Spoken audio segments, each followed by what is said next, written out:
அஸ்ஸலாமு அலைக்கும். எல்லாத்துக்கும் வணக்கம். பிஸ்மில்லா. வாங்க சாப்பிட்லாம். அப்புறம் இப்போ வெளிநாட்டில் இருக்கிறவங்களுக்குலாம் வெளிநாட்டிலையும் சரி, இந்தியாவிலையும் சரி, இப்போ செம்ம வெயில்னால் பொறுக்க முடியாத வெயில் இருக்குது. அதனால தண்ணி எந்த அளவுக்கு குடிக்க முடியுமோ அந்த அளவுக்கு குடிங்க. இப்போ நம்ம இந்தியாவில் இருக்கிறவங்களுக்கெல்லாம் இளநீ கிடைக்கும், நொங்கு கிடைக்கும், வாங்கி நல்லா சாப்பிட்லாம். இளநீ வாங்கி குடிக்கலாம். பதனின்னு சொல்லுவாங்க, அதுவும் ரொம்ப உடம்புக்கு நல்லது. ஆனால் வெளிநாட்டில் இருக்கிறவங்களுக்கு அப்படி இல்லை. இளநீ டப்பாவில் வரும், பாக்ஸில்.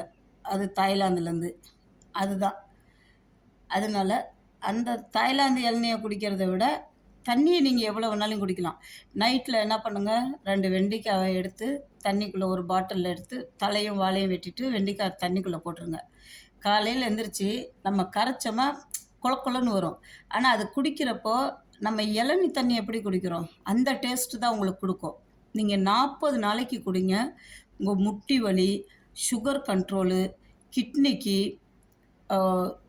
நம்ம மூளைக்கு மறதின்ற ஒரு வியாதி ஒன்று இருக்குல்ல, இதுக்கு எல்லாத்துக்குமே இந்த வெண்டைக்காய் அவ்வளோ ஒரு நல்லது.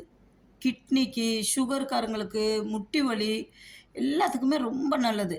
வாங்க பிஸ்மில்லா என்னென்னு சாப்பிட பார்ப்போம். இங்கே வருங்க, இன்றைக்கி ஒரு சப்பாத்தி எடுத்து வச்சுருக்கேன், கொஞ்சம் முட்டை கிரேவி இருக்குது, இங்கே தண்ணி வச்சுருக்கிறேன், இங்கே டீ இருக்குது. நீங்கள் எந்த அளவுக்கு சப்பாத்தியை சாப்பிடாமல் இருக்கீங்களோ அந்த அளவுக்கு நல்லது, இன்ஷா அல்லாஹ்.